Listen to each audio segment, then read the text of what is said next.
ध्वज और वैदर्भी जंगल की तरफ जाएंगे, वानप्रस्थ आश्रम के बारे में चर्चा आएगी। ठीक है, तो वही चर्चा आज हम 28वें श्लोक में करेंगे। ठीक है, 28वें अध्याय, स्कंद 4 अध्याय 28 श्लोक संख्या 33 से। ठीक है, विभज्य तनीयेभ्यः क्षमां राजर्षिर्मलयध्वजः आरिराधयिषुः कृष्णं स जगाम कुलाचलम। विभज्य बांटकर, तनीयेभ्य अपने पुत्रों में, क्षमाम संपूर्ण पृथ्वी को, राज ऋषि परम साधु राजा, मलयध्वज आरिराधयिषु आराधना करने की इच्छा से, कृष्णम भगवान कृष्ण की, सहा वह जगाम चला गया, कुलाचलम कुलाचल नामक स्थान में। ठीक है, तो अनुवाद एवं तात्पर्य श्रील प्रभुपाद जी के द्वारा, श्रील प्रभुपाद की जय। इसके पश्चात राजर्षि मलयध्वज ने अपना सारा राज्य अपने पुत्रों में बांट दिया। तब वे पूरे मनोयोग से भगवान कृष्ण की पूजा करने के लिए कुलाचल नामक एकांत स्थान में चले गए। महाराज मलयध्वज निश्चित रूप से महाभागवत थे। भक्ति करने के कारण भक्ति संप्रदाय का प्रचार करने के लिए उनके कई पुत्र तथा शिष्य हुए। वास्तव में सारा संसार ऐसे शिष्यों में विभाजित हो जाना चाहिए और हर एक को कृष्ण भक्ति संप्रदाय का प्रचार करने में लग जाना चाहिए। दूसरे शब्दों में, जब शिष्य बड़े हो जाएं और प्रचार कार्य कर सकें तो गुरु को चाहिए कि वह अवकाश ग्रहण कर ले और एकांत स्थान में बैठकर लिखे तथा निर्जन भजन करे। इसका अर्थ यह हुआ मौन होकर एकांतवास तथा भक्ति। तो सभी शिष्यों को प्रचार करना चाहिए, और इसलिए प्रभुपाद जी भी कहा करते थे कि प्रीचिंग इज़ द एसेंस, प्रचार करना हमारा सार है, हमको सभी को प्रचार करना चाहिए। ठीक है, यह निर्जन भजन जो एकांत में परमेश्वर की आराधना है, नवदीक्षित के लिए संभव नहीं है। श्रील भक्ति सिद्धांत सरस्वती ठाकुर ने कभी भी नवदीक्षित भक्त को किसी एकांत स्थान में जाकर भक्ति करने की सलाह नहीं दी। उन्होंने इस संबंध में एक गीत लिखा है, ये बहुत ही अच्छा गीत है और वैसे भी वैष्णव में काफ़ी फेमस है। दुष्टमन तुम्ही किसेर वैष्णव, प्रतिष्ठा रे तारे निर्जनेर घरे, तब हरि नाम केवल कैतव। अरे मेरे मन, तुम किस तरह के भक्त हो, केवल सस्ती पूजा के लिए तुम एकांत स्थान में बैठकर हरे कृष्ण महामंत्र जपने का स्वांग भरते हो, किंतु यह सब धोखा है। जो नया नया भक्ति में आया उसको अकेले में बैठ के कहीं जंगल में जाके भक्ति करने की ज़रूरत नहीं है, उसको हमेशा भक्तों के साथ में बैठ के भक्ति करने की ज़रूरत है। ठीक है, अकेले में वो भक्ति नहीं कर पाएगा। इस प्रकार श्रील भक्ति सिद्धांत सरस्वती ठाकुर ने सदैव इसका समर्थन किया है कि प्रत्येक भक्त योग्य गुरु के निर्देशन में भक्ति संप्रदाय का सारे विश्व में उपदेश दे, प्रचार करे, वो भी अपने गुरु के आदेशों के अंतर्गत। प्रौढ़ हो जाने पर एकांत स्थान में बैठा जा सकता है और संसार भर में प्रचार के कार्य से अवकाश ग्रहण किया जा सकता है। जिस तरह से प्रभुपाद जी यहाँ लिख रहे हैं कि जब व्यक्ति काफ़ी उनके शिष्य जब बढ़ जाएं और जब वो शिष्य मैच्योर हो जाएं तब उनको अवकाश ले लेना चाहिए और शिष्य जो है आगे प्रचार कार्य संभाल लेंगे। इस आदर्श का पालन करते हुए अंतर्राष्ट्रीय कृष्ण भावनामृत संघ के भक्तगण संसार भर के विभिन्न भागों में उपदेश देने का कार्य करते हैं। अब वे अपने गुरु को सक्रिय उपदेश कार्य से विराम लेने के लिए छोड़ सकते हैं। गुरुओं के जीवन की अंतिम अवस्था में भक्तों को चाहिए कि उपदेश कार्य अपने हाथों में ले ले। इस प्रकार गुरु निर्जन स्थान में बैठकर निर्जन भजन कर सकता है। तो इस तरीके से प्रचार को महत्व दिया गया है और यह भी बताया गया है कि किस तरीके से सभी को अपने गुरु का जो है आगे प्रचार कार्य आगे बढ़ाना चाहिए और भविष्य में ऐसा होना चाहिए कि पूरा प्रचार कार्य शिष्य ही देखें और गुरु जो है एकांत में बैठ के अपना निर्जन भजन कर सकें। इतने शिष्य जो है योग्य हो जाने चाहिए।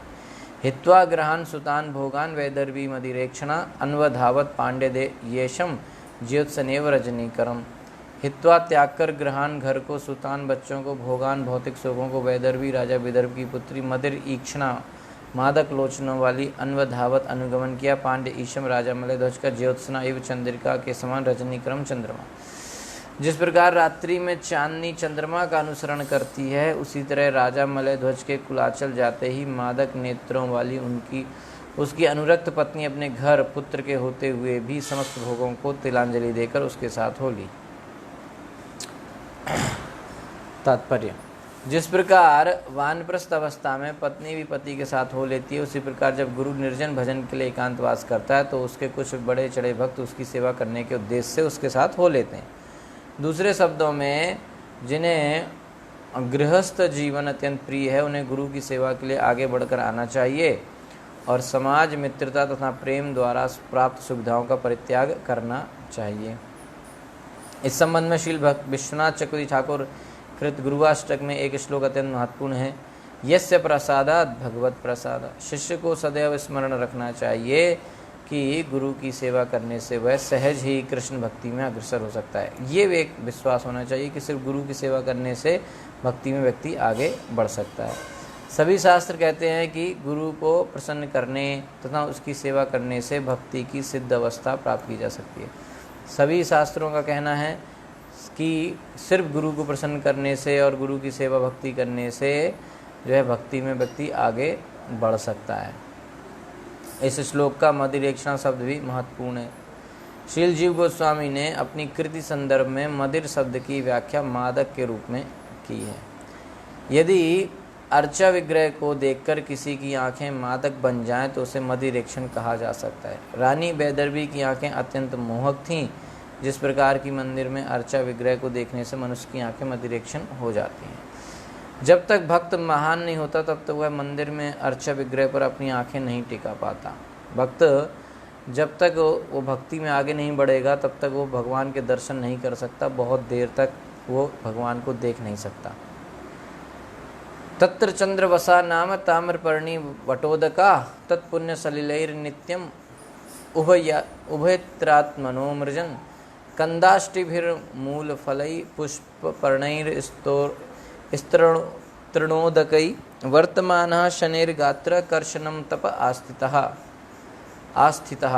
तत्र वहाँ चंद्रवसा नदी नामक ताम्रपर्णी नदी वटोदका नदी तत् उन नदियों के पुण्य पवित्र सलिलई जल से नित्य प्रति उभयत्र दोनों प्रकार से आत्मना अपने आप को मृजन नहाकर कंदमूल अष्टभी तथा बीजों से मूल जड़ें फलई तथा फलों से पुष्प फूल पर्णई तथा पत्तों से तृणा घास उदकई तथा जल से वर्तमान निर्वाह करते हुए शनि धीरे धीरे गात्र अपना शरीर कर्षणम दुबला करके तपस्या आस्थिता किया। कुलाचल प्रांत में अब क्या हुआ कि वो जब राजा मलयध्वज गए तो उनके पीछे पीछे उनकी पत्नी भी वानप्रस्थ में चले गई। कुलाचल प्रांत कहाँ गए थे वो? कुलाचल नामक जगह पे। तो कुलाचल प्रांत में चंद्रवसा, ताम्रपर्णी तथा वटोदका नाम की 3 नदियाँ थीं। राजा मलयध्वज नित्य ही इन पवित्र नदियों में जाकर स्नान करता था। इस प्रकार उसने बाहर तथा अंदर से अपने को पवित्र कर लिया था। वह स्नान करता और कंद, बीज, पत्तियां, फूल, जड़ें, फल तथा घास खाता तथा जल पीता था। बिल्कुल जो है साधु का जीवन। इस प्रकार वह कठिन तपस्या करने लगा। अंत में वह अत्यंत कृश कार्य हो गया। यह हम निश्चित रूप से देख सकते हैं कि कृष्ण भक्ति में अग्रसर होने के लिए मनुष्य को अपने शरीर भार पर नियंत्रण रखना चाहिए। यदि कोई अत्यधिक मोटा हो जाए तो समझना चाहिए कि वह आध्यात्मिक रूप से उन्नति नहीं कर रहा है। शील भक्ति सिद्धांत सरस्वती ठाकुर अपने मोटे शिष्यों की कटु आलोचना किया करते थे। भाव यह है कि जिसे कृष्ण भक्ति में आगे बढ़ने की इच्छा हो उसे अत्यधिक भोजन नहीं करना चाहिए। भक्त लोग पहले जंगलों या पहाड़ों में तीर्थ यात्रा के लिए जाते थे, किंतु आजकल ऐसी कठिन तपस्या संभव नहीं है। मनुष्य को केवल इतना प्रसाद खाना चाहिए जो आवश्यकता से अधिक ना हो। वैष्णव पंचांग के अनुसार उपवास के अनेक दिन हैं, यथा एकादशी तथा भगवान एवं भक्तों के आविर्भाव एवं तिरुभाव के दिन। एकादशी पर व्रत करना चाहिए जब भक्त का किसी बड़े भक्त जैसे शील प्रभुपाद, कोई आचार्य, उनका जिस दिन बर्थडे है, जन्मदिन है, उस दिन व्रत करना चाहिए। और जिस दिन भगवान का आविर्भाव दिवस होता है जैसे जन्माष्टमी, राधाष्टमी, बलराम जयंती, गौर पूर्णिमा, नित्यानंद त्रयोदशी, रामनवमी, इन राधाष्टमी, इन सब पे भी व्रत करना चाहिए। ये सारे उपवास शरीर की चर्बी को कम करने के उद्देश्य से हैं, जिससे भक्त ना तो आवश्यकता से अधिक सोए और न निष्क्रिय तथा आलसी बने। अधिक खाने से अधिक नींद आएगी। यह मनुष्य जीवन तप के लिए मिला है और तप का अर्थ है संभोग, आहार इत्यादि पर नियंत्रण। इससे आध्यात्मिक कार्यों के लिए समय बचेगा और मनुष्य अपने को बाहर तथा भीतर दोनों प्रकार से शुद्ध कर सकता है। इस प्रकार से शरीर तथा मन दोनों शुद्ध हो सकते हैं। तो अत्याहार प्रयासश्चा, तो उसमें वाचो वेगम, मनसा, क्रोध वेगम, जीवा वेगम, उदरोपस्थ वेगम, उसमें भी बताया गया है कि जो है व्यक्ति को अपने आहार पर कंट्रोल करना चाहिए। इसका मतलब ये नहीं कि जिसको कितना कोई लिमिट नहीं है और लेकिन कम भी नहीं खाना। ऐसा नहीं है कि कई बार लोग इतना कंट्रोल कर लेते कि बीमार हो जाते, कई बार लोग इतना ज़्यादा खा लेते कि बीमार हो जाते। तो दोनों केस में बिल्कुल कम भी नहीं खाना है, बिल्कुल ज़्यादा भी नहीं खाना है, ठीक है, लिमिट में जिसका जितना है। कोई व्यक्ति कम खाता है तो उसको कम खाना चाहिए, कोई ज़्यादा खाता है, लेकिन अपनी शरीर की क्षमता और आवश्यकता के हिसाब से ही खाना चाहिए। शीत उष्ण वात वर्षाणि क्षुत पिपासे प्रिया प्रिये सुख दुखे इति द्वंद्वान यज यत समदर्शनः। शीत जाड़ा उष्ण गर्मी वात हवा वर्षाणी तथा वर्षा ऋतु क्षुत भूख पिपासे तथा प्यास प्रिय सुहावना अप्रिय तथा न अच्छा लगने वाला सुख सुख दुखे तथा कष्ट इति, इस प्रकार द्वंद्वानी द्वैत भाव को अजयत जीत लिया। समदर्शना समदर्शी समदृष्टि रखने वाला। तपस्या के द्वारा राजा मलय ध्वज धीरे धीरे शरीर तथा मन से जाड़ा तथा गर्मी, सुख तथा दुख, वायु तथा वर्षा, भूख तथा प्यास, अच्छा तथा बुरा, इन द्वैत भावों के प्रति समान दृष्टि वाला हो गया। ये सबसे बड़ा काम है कि व्यक्ति जब भक्ति में आगे बढ़ने लगता है तो फिर वो इन चीज़ों को, इसमें भेद नहीं देखता। ये बहुत ही संसार का जो द्वैत नेचर है इसमें वो भेद नहीं देखता। उसके लिए सब समान दृष्टि, सबसे को समान दृष्टि से देखता है। शीत उष्ण, चाहे सर्दी हो, चाहे गर्मी हो, चाहे सुख हो, चाहे दुख हो, चाहे वायु, चाहे वर्षा, तो भूख प्यास, अच्छा बुरा, मान अपमान, लाभ हानि, सब उसके लिए बराबर है। उदाहरण के लिए कई बार बताया गया है, सबसे अच्छा उदाहरण है जड़ भरत का। तो इस प्रकार उसने सभी द्वंद्वों पर विजय प्राप्त कर ली। ये द्वंद्व इसी को कहते हैं, जो ये दो चीज़ें हमेशा चलते हैं, दिन रात, गर्मी सर्दी, सुख दुख, हान लावी, मान अपमान, जय पराजय, यही संसार का जो है, इसी में व्यक्ति थप्पड़ खा खा के इधर उधर भटकता रहता है और इसी में वो भ्रमित हो जाता है। उसको लगता है कि दुख है अभी सुख आ जाएगा, अभी गर्मी है सर्दी आ जाएगी, आनंद। तो ये ड्युअलिटी इसलिए बनाई गई है एक तरीके से, जिससे व्यक्ति इसमें फंसा रहे, क्योंकि उसको हमेशा एक आशा रहती है कि यार अभी गर्मी है, चलो कुछ दिनों में सर्दी आ जाएगी, हम आराम आ जाएगा। फिर सब सर्दी आती है तो फिर उसको लगता है अरे बहुत ठंड है यार, अब कुछ दिनों बाद चलो गर्मी आ जाएगी तो अच्छा हो जाएगा, है ना। तो इसी तरीके से वो उदास बना रहता है, कभी आशा कभी दुख, इसी में रहता है, ठीक है। तो मुक्ति का अर्थ है संसार की द्वैतता से छुटकारा पाना। जब तक कोई स्वरूप सिद्ध नहीं होता उसे संसार के द्वंद्व संघर्षों से गुजरना पड़ता है। भगवत गीता में भगवान कृष्ण अर्जुन को उपदेश देते हैं कि वह सहनशीलता के द्वारा सारे द्वंद्वों पर विजय प्राप्त करे। ताम तितिक्षव भारता, ठीक है। भगवत गीता में भगवान कहते हैं मात्र स्पर्शतु कौन्तेय शीतोष्ण सुख दुखदा आगम अपाइनो अनित्यम ताम तितिक्षव भारता। भगवान कह रहे हैं कि मात्र स्पर्शतु कौन्तेया, शीतोष्ण और सर्दी और गर्मी, सुख दुख, ये क्या है? ये खाली व्यक्ति का जो है इंद्रियों के परसेप्शन की वजह से ऐसा होता है। और ये वैसे भी कैसे आगम अपाइनो अनित्यम, ये आते हैं जाते हैं, कैसे हैं? अनित्य हैं, यानी कि टेम्पररी हैं, आएंगे जाएंगे। सर्दी गर्मी सुख दुख ऐसे आता जाता रहेगा। आज किसी ने बहुत सम्मान दे दिया, कल कोई गाली दे देगा, फिर कोई सम्मान देगा, फिर गाली देगा। तो हम ऐसे ही भटकते रहते हैं, इधर से उधर हेड टेल होता रहता है ज़िंदगी में, ठीक है। लेकिन ये है, जो व्यक्ति समझदार है वो क्या जानता है? वो जानता है कि ये नित्य नहीं है, ये क्या है? अनित्य हैं, ये टेम्पररी हैं। तो जब ये चीज़ चाहे, और भगवान ये नहीं कह रहे कि दुख को टॉलरेट करो, दुख को सहन करो, भगवान कह रहे सुख को भी सहन करो। तो कोई कहेगा सुख को क्या सहन करना है, सुख तो वैसे ही में मज़ा आता है। तो यही भगवान समझाने की कोशिश कर रहे हैं कि जिसे तुम सुख समझ रहे हो वास्तव में वो भी दुखी है, इसलिए उसको भी चुपचाप सहन कर लो, ज़्यादा उसमें ऊपर उड़ने की ज़रूरत नहीं है। तो चाहे सुख हो चाहे दुख हो, उसको सहन करो। ताम तितिक्षस्व भारता, हे अर्जुन तुम उसे क्या करो? सहन करो। तो श्री कृष्ण संकेत करते हैं कि जाड़ा तथा गर्मी जैसे द्वंद्व ही हमें संसार में कष्ट पहुंचाते हैं। जाड़ों में हम स्नान नहीं करना चाहते, किंतु गर्मियों में हम 2-3 बार स्नान करना चाहते हैं। इस प्रकार श्री कृष्ण यह उपदेश देते हैं कि जब जीवन में इस प्रकार के द्वंद्व आए जाएं तो हमें विचलित नहीं होना चाहिए। आएंगे जाएंगे ये चीज़ें होती रहेंगी, पर हमको उसमें डिस्टर्ब नहीं होना चाहिए। हर व्यक्ति के साथ यही समस्या है संसार में। ज़रा किसी ने कुछ बहुत अच्छी बात बोल दी, सम्मान दे दिया, तो व्यक्ति बिल्कुल विचलित हो जाता है। विचलित क्या, वो पॉजिटिव डायरेक्शन, वो विचलित हो जाता है, मतलब उसको फिर कुछ होश ही नहीं रहता, इतना प्रसन्न हो जाता है। फिर किसी ने गुस्सा कर दिया, गाली दी, तो बिल्कुल उसका फिर दिमाग काम करना बंद हो जाता है। तो व्यक्ति को डिस्टर्ब नहीं होना चाहिए। इन द्वंद्वों में समदृष्टि रखने के लिए सामान्य मनुष्य को काफ़ी तपस्या करनी पड़ती है। जो जीवन के द्वंद्वों से विचलित होता है वह एक सापेक्ष स्थिति ग्रहण कर चुका होता है, अतः उसे शास्त्रों में वर्णित तपस्या करनी होती है, जिससे वह इस भौतिक शरीर को लांघकर इस सांसारिकता का अंत कर दे। राजा मलयध्वज ने अपना गृह त्याग करके कुलाचल जा करके पवित्र नदियों में स्नान करके केवल फल फूल, जड़ें, मूल, पत्तियां जैसी वनस्पतियां खाकर और पकाया हुआ भोजन या अन्न त्याग कर कठिन तपस्या की थी। उन्होंने पका हुआ भोजन और अन्न बिल्कुल से त्याग दिया था। यह अत्यंत कठोर अभ्यास है। आजकल घर छोड़कर किसी जंगल में या हिमालय में जाकर कठिन तपस्या करना अत्यंत दुष्कर है, एक तरह से यह असंभव है।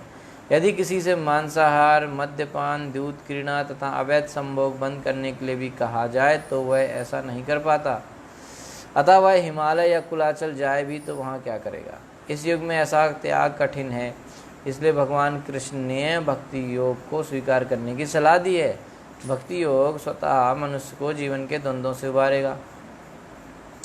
भक्ति योग में कृष्ण केंद्र बिंदु होते हैं और कृष्ण तो सदैव दिव्य हैं। इस प्रकार द्वंद्वों को पार करने के लिए मनुष्य को सदैव भगवान की भक्ति में लगे रहना चाहिए, जिसकी पुष्टि भगवत गीता में हुई है। तो भगवान कह रहे हैं कि अगर किसी व्यक्ति को इन द्वंद्वों से ऊपर उठना है तो उसके लिए सबसे अच्छा तरीका है कि वो जो है भगवान की भक्ति में लगा रहे। माम चायो अभिविचारेण भक्ति योगेन सेवते सा गुणान समतीतैतान ब्रह्म भूयाय कल्पते।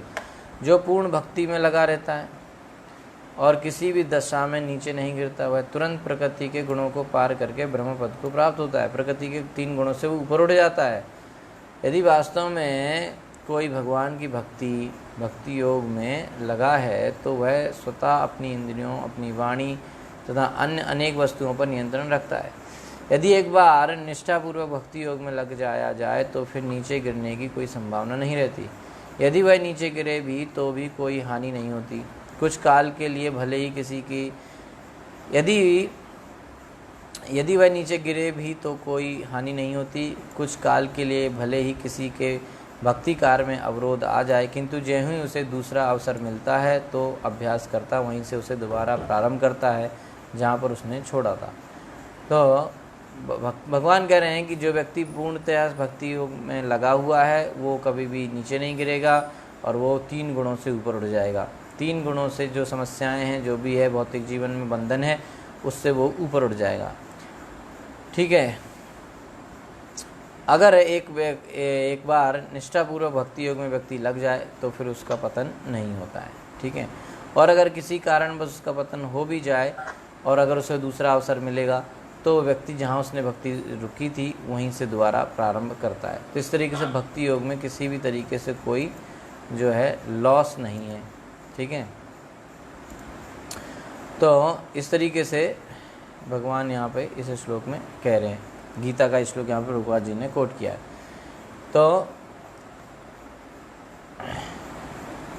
व्यक्ति को संसार के द्वंद्वों से ऊपर उठने के लिए, उन पर विजय प्राप्त करने के लिए अपने आप को भक्ति योग में लगाए रखना चाहिए। ठीक है। तो कैसे हमें पता चलेगा कि हम कितना भक्ति में लगे हुए हैं, निष्ठा में? तो हमको देखना चाहिए कि हमारा जो भक्ति की जो हमारी विधियां हैं उसमें हमारा कैसा मन लगता है, उसमें हमारी क्वालिटी क्या है। तो जैसे कोई व्यक्ति आप जैसे कोई होटल में जाएंगे खाना खाने या ढाबा पे, तो उसका जो कई बार आपने देखा होगा आजकल कई फूड इंडस्ट्री वाली कंपनियां अपना कुकिंग का वीडियो भी दिखाते कि हम लोग कैसे खाना बनाते हैं, है कि नहीं। तो उनकी विधि रहती है, उसका एक स्टैंडर्ड रहता है। तो हमें भी देखना चाहिए कि हमारा जो मतलब, मेरा कहने का मतलब कि जो जैसे खाना है, तो खाना बनाने की जो प्रोसेस को अगर आप देखेंगे तो उसको देख के आपको लगेगा कि हाँ ये उसको देख के पता चलेगा इसका खाना खाना चाहिए कि नहीं खाना चाहिए। इसलिए आजकल जो है 5 स्टार होटलों में वो दिखाते नहीं है, सीधे बन के आता है, तो आपको पता नहीं है कि कैसे क्या हुआ, है ना। प्रोडक्ट आ जाता है, आपने कोई चीज़ ऑर्डर करी है, वो फ्रेश बिल्कुल बन के आ जाती है, आप उसको खा लेते हैं। लेकिन अगर उसको बनने की प्रोसेस आप देख लेंगे तो आप उसको खा नहीं पाएंगे। या फिर जब कभी आप कोई चीज़ उल्टा भी है, अगर उसको बनते हुए आप देखेंगे बहुत साफ़ सफाई से स्वच्छ हर चीज़ आप देख रहे हैं कि हर एक जो इंग्रेडिएंट है वो फ्रेश डाला जा रहा है, प्रॉपरली नीट एंड क्लीन तरीके से बनाया जा रहा है, तो उतना डेलिकेट तरीके से जब वो बनाया जाएगा तो आपको उसको खाने का मन और ज़्यादा करेगा, यानी कि प्रोडक्ट जो है वो अच्छा आपको लगेगा। ठीक है, इसी तरीके से हमें अगर पता करना है कि हमारा जो भक्ति का प्रोडक्ट है वो कैसे आ रहा है, तो उसके लिए हमें देखना चाहिए कि हमारी प्रोसेस कैसी चल रही है। तो उसके लिए आप टेस्ट कर सकते हैं कि जब आप जपा करते हैं तो कैसा आपका प्रोसेस क्या है जपा करने का, या क्लास सुनते हैं तो प्रोसेस क्या है। ये सब चीज़ आप चेक कर सकते हैं कि हमारा कितना डिस्टर्बेंस आता है, हम कितने डिस्टर्ब होते हैं, है ना। तो उस तरीके से आपको देखना चाहिए। जैसे कोई व्यक्ति अगर भागवत पढ़ रहा है तो कितने घंटे वो बिना उठे पढ़ सकता है, माने कि जैसे कि बहुत सारे भक्त हैं जो एक बार भागवत पढ़ने बैठते हैं तो 15-16 घंटे पढ़ते रहते हैं, है ना। तो क्या हम ऐसा कर सकते हैं कि एक बार बैठे तो बस हमको पता ही नहीं चल रहा है ना। ऐसे भक्त हैं वृंदावन में जो एक बार भागवत पढ़ने बैठते हैं तो सुबह बैठते हैं और शाम हो जाती है, उनको बगल में कोई व्यक्ति कुछ खाने के लिए रख जाता है तो उन्हें पता ही नहीं चलता कब आया कब रख गया, और वो रखा रहता है, वो पढ़ते ही रहते हैं। कोई व्यक्ति इस तरह से जब माला करता है तो उसको पता ही नहीं चलता कि दुनिया में क्या चल रहा है। तो थोड़ा बहुत हम भी उसको ट्राई कर सकते हैं। इसलिए हमको देखना चाहिए हम बिल्कुल मन के अनुकूल साधना ना करें, यानी कि मन कह रहा है कि यहाँ बैठ के माला करें वहाँ बैठ के करें, उतना नहीं सुनना चाहिए। तो कोशिश करनी चाहिए कि हम अपने आप को, जब हम जैसे श्रवण कीर्तन है कि जब हम कथा सुने या हम जब माला करें तो अपने आप को डिस्टर्बेंस से बचाएं। अगर आपको चेक करना है तो आप चेक कर सकते हो कि एक सिटिंग में, 1 सिटिंग में आप कितनी माला एक साथ कर सकते हो बिना आँख खोले। ये आपका ट्रायल है ना। हम अपने आप को इस तरह से ट्राई कर सकते हैं ना कितना। और उसको कहते हैं ग्रंथि, यानी कि जैसे आपने बिल्कुल माला कर रहे हैं तो सिर्फ आपका ये जो बीड्स घुमाने वाला है उतना ही फिंगर मूव करेगा, बाकी पूरे बॉडी में कोई भी अंग मूव नहीं करेगा, कुछ भी नहीं हिलेगा। आप सिर्फ जो है वो माला का जो बीड्स है उसको घुमाने के लिए जो है आप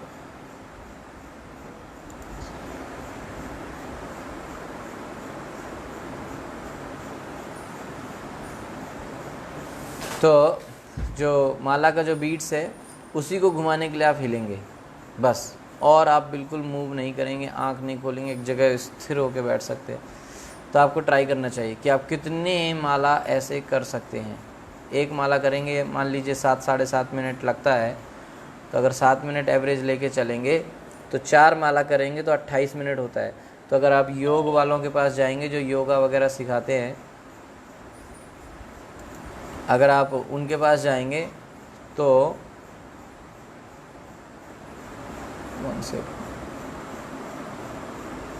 तब आपको पता चलेगा कि ये जो 28 मिनट का जो टाइम है उसे कहते हैं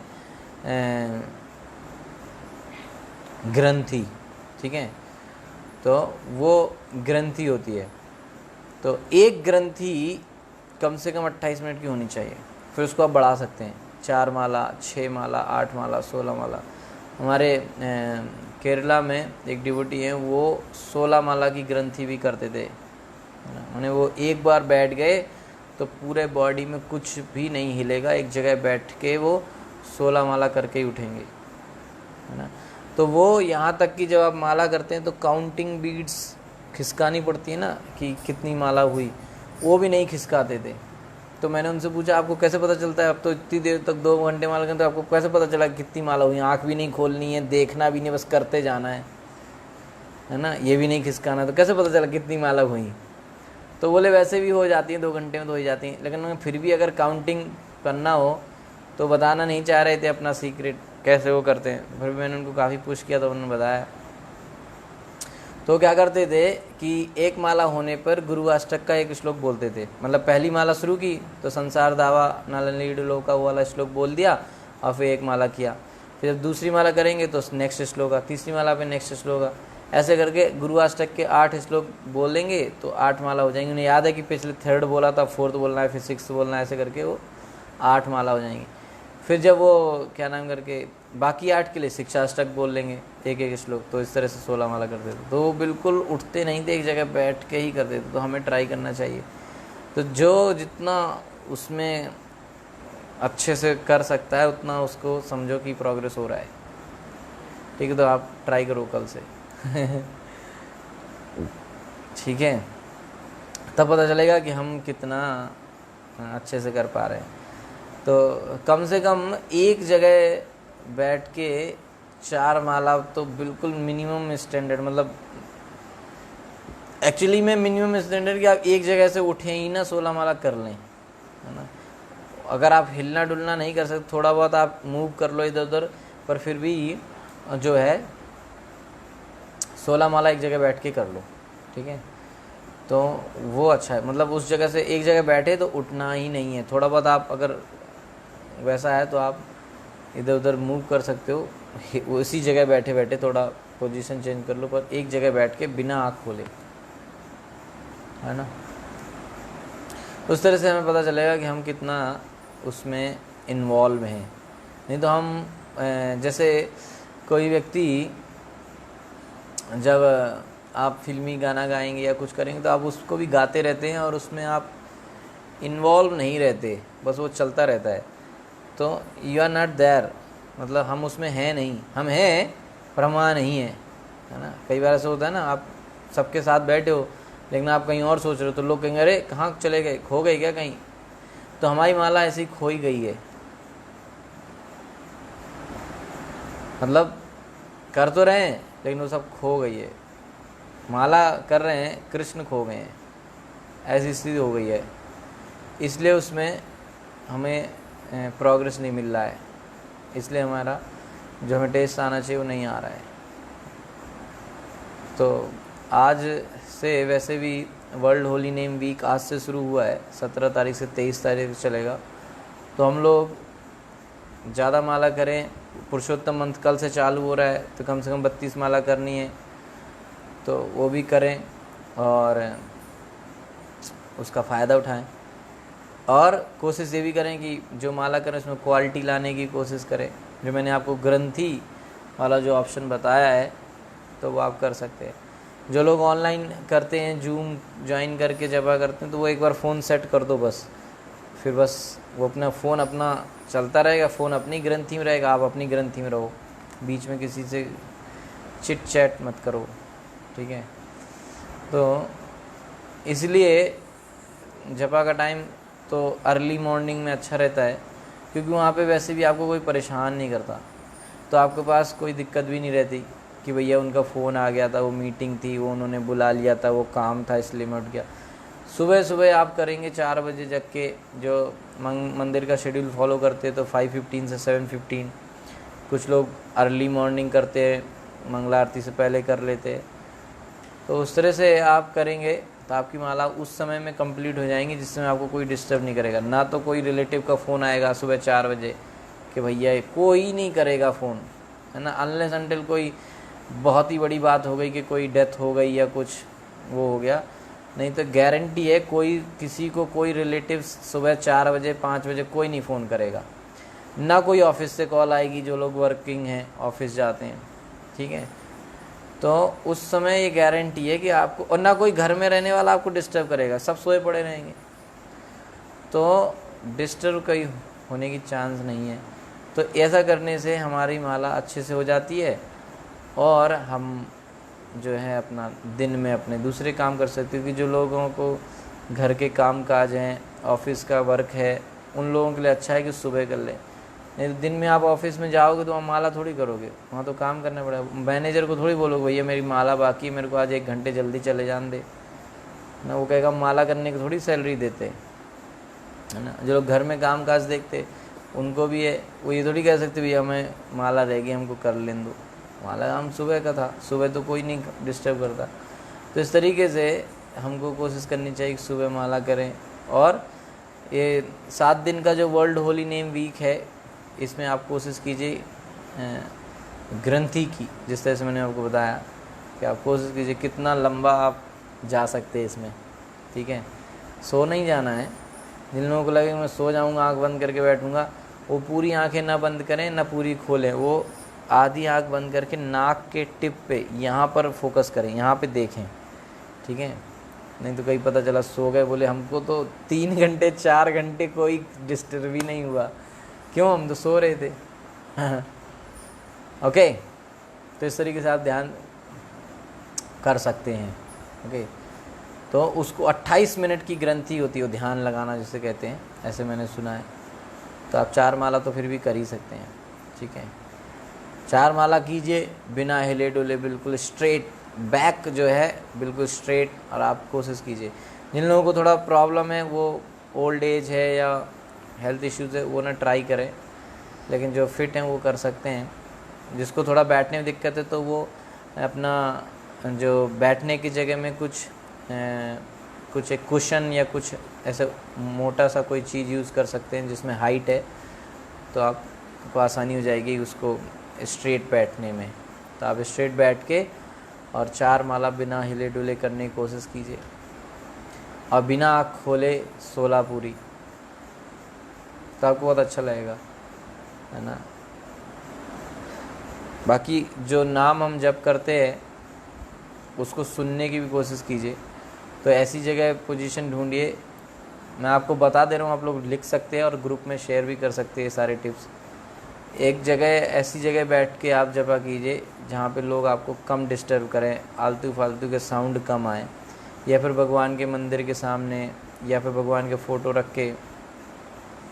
और एक और प्रैक्टिकल चीज़ मैं आपको बताऊंगा जो आपको करनी पड़ेगी, तभी आपको एक्सपीरियंस पता चलेगा। ऐसे आप लॉजिक नहीं लगा सकते क्यों ऐसा कैसे। आप वो टाइम फिक्स करो कि मैं उसी समय पे जपा करूँगा, उसी जगह पे बैठ के जपा करूँगा, है ना। तब आपको देखना ज़्यादा बेनिफिट मिलेगा। आप बोले उसी जगह बैठिए डेली ना। अगर आप इस्कॉन मंदिर में जाएंगे तो जो सुबह जो लोग जपा करते हैं ना, सबकी एक पोजीशन है, वो व्यक्ति वहीं बैठा मिलेगा आपको हर दिन। देखना वो हर दिन वहीं बैठा मिलेगा, उसी पोजीशन में बैठ के जपा कर रहा होगा।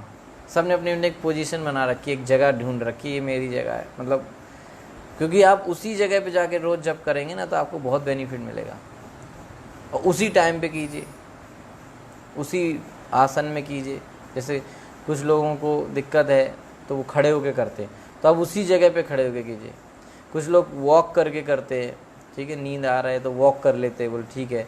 तो वॉक करके भी अगर करना है, यानी कि टहल के करना है जपा, तो आप उसी सीक्वेंस को फॉलो कीजिए, है ना, जपा करते समय। और जपा वॉक करते समय जो जपा करते उसमें ध्यान ये देना चाहिए कि आप 2 पॉइंट फिक्स कीजिए, ये और ये, बस इसी के बीच में जाना है, और इधर उधर नहीं देखना है। पता चला जपा करते जा रहे हैं, किचन में देख रहे हैं आज कौन सा बन रहा है, फिर उधर दूसरे रूम में जा रहे हैं वो क्या कर रहा है, ऐसे नहीं, है ना। इस तरह से आप, मैंने जो बात बताई कि उसी जगह पे बैठ के रोज़ जपा कीजिए, आपको बहुत बेनिफिट मिलेगा। क्योंकि जो आपने जहाँ जिस जगह पे बैठ के आप जपा करते हैं ना, वहाँ पे एक आपका वाइब्रेशन क्रिएट होता है, तो वो आपको अगले दिन जब आप वहाँ जपा करोगे ना, तो वो पिछले दिन का वाइब्रेशन आपको हेल्प करेगा, और वो हेल्प करेगा आज का जपा अच्छे से करने के लिए।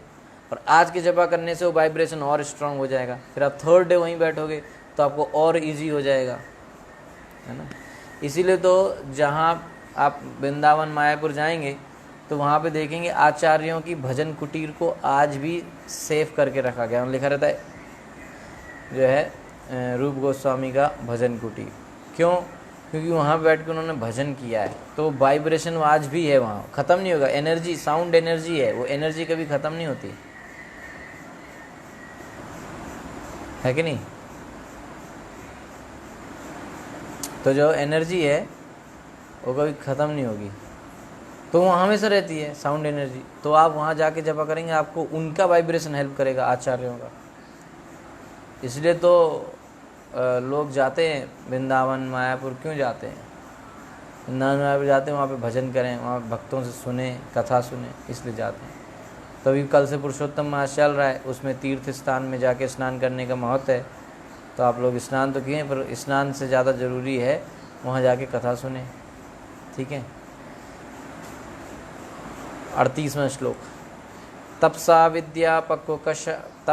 विद्यापक्व कषायो नीमेर्यमयि युजे ब्रह्मण्य आत्मानं विजिताक्षा नीलाशया। तपसा, तपस्या से, विद्या शिक्षा से, पक्व जलाकर, कषायः समस्त मल, नियमयी विधानों से, यमयी आत्मसंयम से, युयुजे उसने स्थिर किया, ब्रह्मणि ब्रह्म में, आत्म साक्षात्कार में, आत्मानम अपने आप को, विजित पूर्णतया वश में, अक्षय इंद्रिया, अनिल प्राण, आशय चेतना। पूजा से, तप साधना से तथा नियमों के पालन से राजा मलय ध्वज ने अपनी इंद्रियों, प्राण तथा चेतना को जीत लिया। इस प्रकार उसने हर वस्तु को परब्रह्म कृष्ण रूपी केंद्र बिंदु पर स्थित कर लिया। जब भी ब्रह्म शब्द आता है तो निर्विशेषवादी इसका अर्थ ब्रह्म ज्योति के रूप में करते हैं, किंतु वास्तव में परब्रह्म तो कृष्ण या वासुदेव हैं। जैसा कि भगवत गीता में कहा गया है, वासुदेव सर्वमिति, वासुदेव निर्गुण ब्रह्म की भांति सर्वत्र व्याप्त हैं। क्यों कोई किसी निराकार वस्तु पर अपना ध्यान केंद्रित नहीं कर सकता, इसलिए भगवत गीता में कहा गया है, क्लेशो अधिकतरस्तेषाम अव्यक्ताम सक्त चेतसाम। जिनके मन अप्रकट निराकार ब्रह्म में केंद्रित हैं, उनके लिए प्रगति कर पाना कष्टप्रद है। जो लोग ये सोचते हैं कि भगवान का आकार नहीं है, सब निराकार है, उनके लिए भक्ति में प्रोग्रेस करना मुश्किल है। अतः जब यहाँ पर कहा जाता है कि राजा मलय ध्वज ने अपना मन ब्रह्म में स्थित कर दिया, तो ब्रह्म का अर्थ है भगवान वासुदेव। तो कई कई जगह पे इस तरह से ब्रह्म शब्द आया है, तो उसको लोग निराकार से जोड़ देते हैं कि ब्रह्म है, खाली लाइट है, प्रकाश है, बस, और कुछ नहीं है। और ऐसा नहीं है। लेकिन जैसे जब आप मॉर्निंग में जब सूरज निकलता है तो आपके घर के अंदर सूरज नहीं आ जाता है, सूरज वहीं आकाश में रहता है, लेकिन धूप आती है तो आप ये तो कहते सूरज आ गया, सूरज निकला। उस धूप को देख के तो कहते सूरज निकल आया।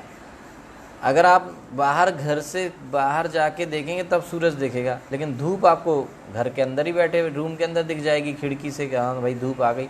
तो उस धूप को ही देख के आप कह देते हो कि हाँ सूरज आ गया। तो इसी पर वो धूप आ किससे रही है? ओरिजिनल सूरज से आ रही है ना। इसी तरीके से ब्रह्म और कृष्ण, कभी कभी ये शब्द इधर उधर यूज़ हुए हैं, लेकिन वो ब्रह्म है, जो प्रकाश है, वो आ तो कृष्ण से ही रहा है कि नहीं? तो जब वो कृष्ण से ही आ रहा है, तो अगर कहीं पे ऐसा बोल दिया है कि ब्रह्म, तो ये मानना है कि वो कृष्ण की ही बात हो रही है। इसीलिए आचार्यों की टीका से हम समझ सकते हैं कि कहाँ पे ब्रह्म का शब्द का अर्थ प्रकाश लेना है, कहाँ भगवान वासुदेव लेना है, ये हम आचार्यों के द्वारा समझते हैं। ठीक है। माने कि कब आपने सूर्य आ गया है, हमने रूम में बैठ के कहा कि भाई सूरज निकल आया, तो कब हम उस सूरज से धूप कहना चाहते हैं, कब हम सूरज से सूरज प्लैनेट गोला कहना चाहते हैं, कब सूर्य देव कहना चाहते हैं? सूर्य तो सब है, सूर्य देव को भी सूरज ही कहते हैं, सूर्य देव का जो प्लैनेट है उसको भी सूरज कहेंगे, धूप को भी सूरज कहते हैं, है ना। तो एक ही शब्द है, लेकिन जो एक्सपर्ट व्यक्ति होगा, जो भाव को समझेगा, वो जानेगा कि हाँ भाई यहाँ पर धूप कहा गया है, यहाँ पर सूर्य देवता की बात चल रही है ना। तो जैसे कोई कहे कि सूर्य की पूजा करो, सूर्य की उपासना करो, कैसे ना, सूर्य नमस्कार करो, तो सूर्य नमस्कार धूप को थोड़ी करता है, सूर्य नमस्कार किसको करता है? सूरज को खड़े को करता है। तो इस तरीके से समझना चाहिए। आस्ते स्थाणुरी वैकत्र दिव्यम वर्ष शतम स्थिरः वासुदेवे भगवती नान्य द्वे दो द्वहर नतिम। आस्ते स्थाणु इव एकत्र दिव्यम वर्ष शतम स्थिरः वासुदेवे भगवती न अन्यत वेद उद्वहन रतिम। आस्ते रहे आए स्थाणु अचल एव सदृश एकत्र एक स्थान पर दिव्यम देवताओं के वर्ष शतम 100 स्थिर वासुदेवे भगवान कृष्ण पर भगवती भगवान ना नहीं अन्य कुछ वेद जान पाए उद्वन रखते हुए रतिम आसक्ति। इस प्रकार देवों की गणना के 100 वर्षों तक वे एक ही स्थान पर अचल बने रहे। इसके बाद उन्हें भगवान कृष्ण के प्रति भक्ति में आसक्ति उत्पन्न हुई। और वे उसी स्थिति में स्थिर रहे। भगवद गीता में कहा गया है, बहुनाम जन्मनाम अन्ते ज्ञानवान माम प्रपद्यते वासुदेव सर्वमिति स महात्मा सुदुर्लभा। अनेक जन्म जन्मांतरों के बाद जिसे वास्तव में ज्ञान होता है वह मुझे समस्त कारणों का कारण मानकर मेरी शरण में आता है और मुझी को सब कुछ मानता है। ऐसा महात्मा अत्यंत दुर्लभ होता है। वासुदेव श्री कृष्ण ही सब कुछ हैं। जो यह जान लेता है वही सबसे बड़ा योगी है। भगवद गीता में क्या है कि लोग अनेक जन्मों के बाद इसे जान पाते हैं। वासुदेव भगवान कृष्ण ही सब कुछ हैं। इसको जानने के लिए व्यक्ति को कई जन्म भी लेने पड़ सकते हैं। बहुनाम जन्मनाम अन्ते। इसकी पुष्टि इस श्लोक के दिव्यम वर्ष शतम शब्दों से भी होती है। देवताओं की गणना के अनुसार एक दिन यानी कि 12 घंटे पृथ्वी के 6 महीने के बराबर होते हैं। हमारा 6 महीना जब निकलता है तो देवताओं के 12 घंटे ही निकलते हैं। देवताओं के 100 वर्ष पृथ्वी के 36,000 वर्षों के तुल्य हुए। ठीक है, तो इस प्रकार राजा मलयध्वज ने 36,000 वर्षों तक तपस्या की। इसके बाद भगवान की भक्ति में स्थिर हुए। सामान्य मनुष्य को इतने वर्षों तक जीवित रहने के लिए अनेक बार जन्म लेना होगा। इससे श्री कृष्ण के अभिमत की पुष्टि होती है। कृष्ण चेतना प्राप्त करना तथा कृष्ण ही सब कुछ है, इस विचार में स्थित रहना तथा कृष्ण की सेवा करना, ये सिद्धि अवस्था के लक्षण है। जैसा कि श्री चैतन्य चरितामृत में कहा गया है कि कृष्ण, ये बहुत ही ज़्यादा इम्पोर्टेंट लाइन है, कृष्णे भक्ति कैले सर्व कर्म कृत है। ये विश्वास हमें आ जाना चाहिए क्या, कि जब कोई पूजा द्वारा या कृष्ण की भक्ति करते हुए इस निष्कर्ष तक पहुंचता है, क्या निष्कर्ष पर पहुंचता है कि कृष्ण ही सब कुछ हैं, तो मनुष्य सचमुच ही सब तरह से पूर्ण हो जाता है। कृष्ण भक्ति मैं करूँगा, बस इससे मेरी सारे कार्य पूरे हो जाएंगे, सारे ऋण उतर जाएंगे। होता है ना, बोले कर्जा है, पितरों का कर्जा है, देवताओं का कर्जा है, ऋषियों, सब पूरे कर्तव्य पूरे हो जाते हैं अगर किसी व्यक्ति ने कृष्ण भक्ति कर ली। फिर उसे न केवल जो मनुष्य ये समझ जाता है कि सब कुछ कृष्ण ही हैं, वो व्यक्ति पूर्ण हो जाता है। उसे न केवल इस निष्कर्ष पर पहुंचना होता है कि कृष्ण ही सब कुछ हैं, बल्कि इस विचार पर स्थिर भी रहना पड़ता है ना। एक बार नहीं, पर उस पर मेंटेन रहे, उस पर स्थिर रहे कि हाँ, भक्ति ही सब कुछ है, कृष्ण ही सब कुछ है, कृष्ण की भक्ति से सब हो जाएगा। यही जीवन की सर्वोच्च सिद्धि है और अंत में मलयध्वज ने यही सिद्धि प्राप्त की। सा व्यापकत यात्मानं व्यतिरिक्त तयात्मनि विद्वान स्वप्न इवामर्श साक्षिणम वीर राम। सा राजा मलयध्वज व्यापकतया सर्वव्यापी होने से आत्मानं परमात्मा को व्यतिरिक्तया विभेद से आत्मनि अपने आप में, विद्वान सुशिक्षित स्वप्न में एवं सद्य अमर्ष ज्ञान साक्षी नाम साक्षी वीर राम उदासीन हो गया। हाँ निश्चय ही आत्मा और परमात्मा में अंतर कर सकने के कारण, किसमें, आत्मा और परमात्मा में अंतर कर सकने के कारण राजा मलयध्वज ने पूर्ण ज्ञान प्राप्त कर लिया। आत्मा एक स्थानिक है जबकि परमात्मा सर्वव्यापी है। आत्मा एक जगह ही है पर परमात्मा हर जगह है। यह भौतिक देह आत्मा नहीं है, ये आत्मा नहीं है, अपितु आत्मा इस भौतिक देह का साक्षी है। उन्हें इसका पूरा ज्ञान हो गया। तो बद्ध जीव प्रायः भौतिक देह, आत्मा तथा परमात्मा का अंतर समझने के प्रयास में निराश हो जाता है। मायावादी चिंतक 2 प्रकार के होते हैं, बौद्ध दर्शन के अनुयायी तथा शंकर दर्शन के अनुयायी। दोनों को मायावादी बताया गया, जो बुद्ध धर्म मानते हैं और जो शंकराचार्य के फॉलोअर हैं। तो बुद्ध के अनुयायी शरीर के परे कुछ भी नहीं मानते और शंकराचार्य के अनुयायी परमात्मा की पृथक सत्ता को नहीं मानते। ठीक है, तो बुद्ध को मानने वाले एक तरीके से नास्तिक ही होते हैं। ठीक है,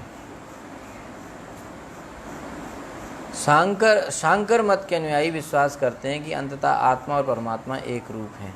शंकराचार्य वाले कहते हैं कि हम फाइनली आत्मा और परमात्मा एक ही चीज़ है, उसमें कोई फ़र्क नहीं है, हम भी भगवान हैं, आप भी भगवान हैं, हम सब भगवान हैं, बस आराम से मज़े करो।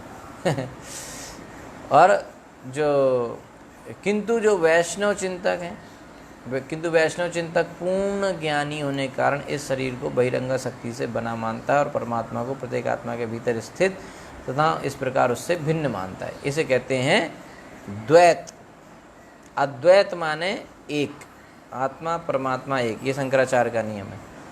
द्वैत मध्वाचार्य ने, आप मध्वाचार्य फोटो देखें तो ऐसे रहेगा, दो, यानी कि दो हैं, एक आत्मा है एक परमात्मा है, अलग अलग। जैसा कि श्री कृष्ण ने भगवद गीता में कहा है क्षेत्रज्ञम चापि माम विद्धि सर्व क्षेत्रेषु भारता क्षेत्र क्षेत्र गयोर ज्ञानम यतज ज्ञानम मतम मम। हे अर्जुन, तुम जान लो कि मैं समस्त देहों को जानने वाला हूँ, इस देह तथा इसके स्वामी को जानना ही ज्ञान है, ऐसा मेरा मत है। तो शरीर को क्षेत्र माना जाता है और आत्मा को, जीव को उस क्षेत्र में कार्य करने वाला। किंतु एक अनात्मा भी है जिसे परमात्मा कहते हैं, जो आत्मा के साथ रहकर केवल साक्षी बना रहता है। आत्मा कार्य करता है और शरीर के फलों का भोग करता है, किंतु परमात्मा केवल आत्मा के कार्यों को देखता है। जो भी हम करते हैं परमात्मा हमारे साथ रहते हैं और उसके साक्षी रहते हैं, किंतु परमात्मा केवल आत्मा कार्यों को देखता है, किंतु कर्म फलों का भोग नहीं करता।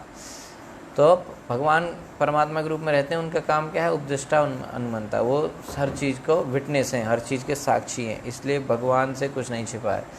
परमात्मा प्रत्येक कार्य क्षेत्र में वर्तमान है, किंतु आत्मा तो केवल अपने सीमित शरीर में रहता है। राजा मलयध्वज को ज्ञान की यह पूर्णता प्राप्त थी, वह आत्मा परमात्मा तथा भौतिक देह में अंतर करने में सक्षम था। तो राजा मलयध्वज को इस बात का ज्ञान था। साक्षात भगवतोक्तेन गुरुणा हरिणा नृपा विशुद्ध ज्ञान दीपेन स्फुरता विश्वतो मुखम।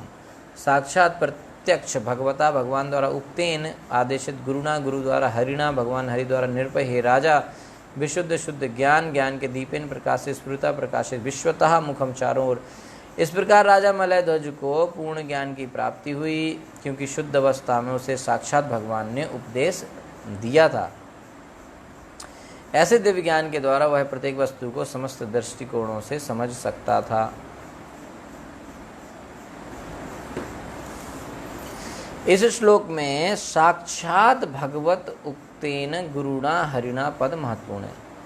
साक्षात भगवतोक्तेन गुरुणा हरिणा, जब भक्त भगवान की भक्ति द्वारा अपने को पूर्णतः शुद्ध कर लेता है तो भगवान स्वयं आत्मा से बात करते हैं। भगवद गीता में भगवान कृष्ण ने इसकी पुष्टि की है। तेषाम सतत युक्तानाम भजताम प्रीति पूर्वकम ददामि बुद्धि योगम तम येन मामु पयांति ते। जो प्रेम पूर्वक मेरी सतत पूजा करते हैं उन्हें मैं बुद्धि प्रदान करता हूँ। तेषाम सतत, भगवान किसको ज्ञान देते हैं, किसको बुद्धि देते हैं? जो भगवान की भक्ति करता है। सततम युक्तानाम, जो बड़ी मेहनत के साथ, कंटिन्यूअसली, डिटर्मिनेशन के साथ भगवान का क्या करता है? भजताम, भजन करता है।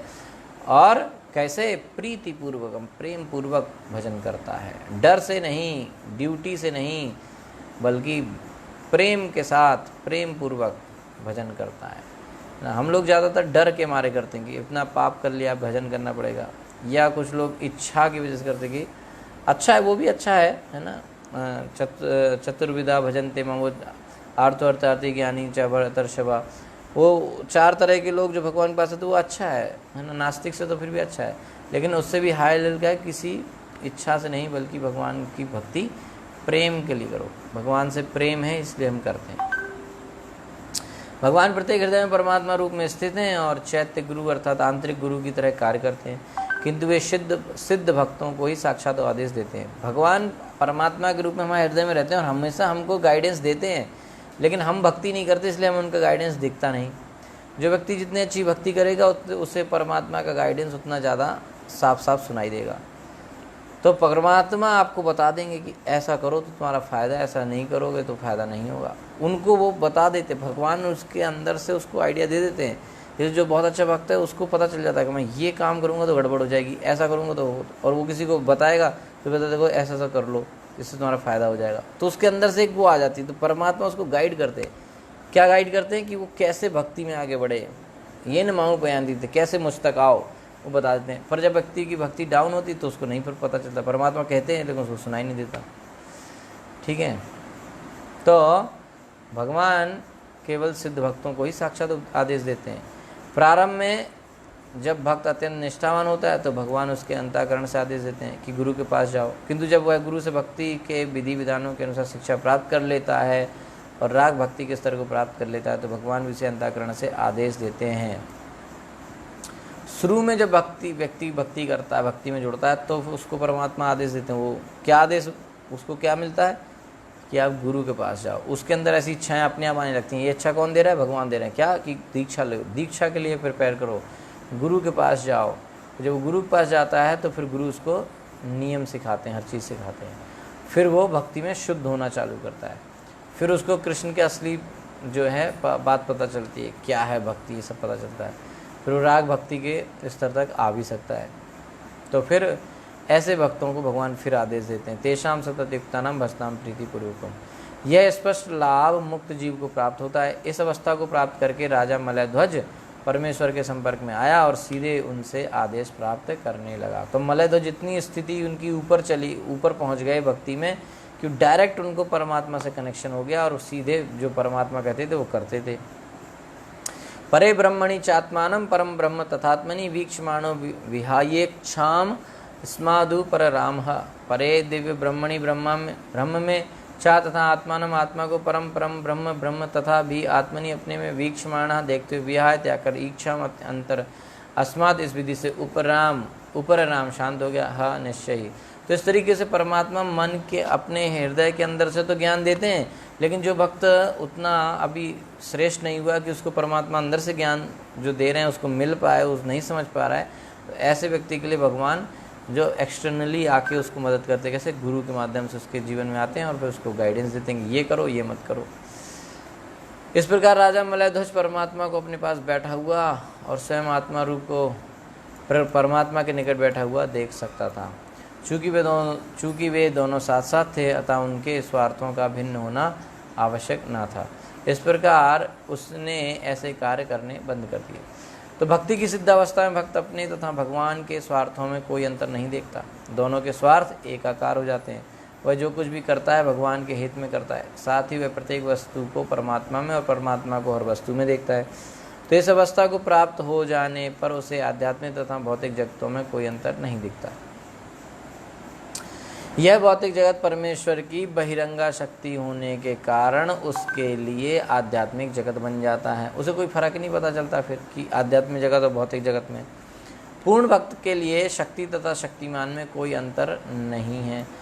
इस प्रकार तथाकथित भौतिक जगत आध्यात्मिक जगत बन जाता है। सर्वम खल्व इदम ब्रह्म। तो प्रत्येक वस्तु भगवान की सेवा के लिए है और निपुण भक्त किसी भी तथाकथित वस्तु का उपयोग भगवान की सेवा के लिए कर सकता है।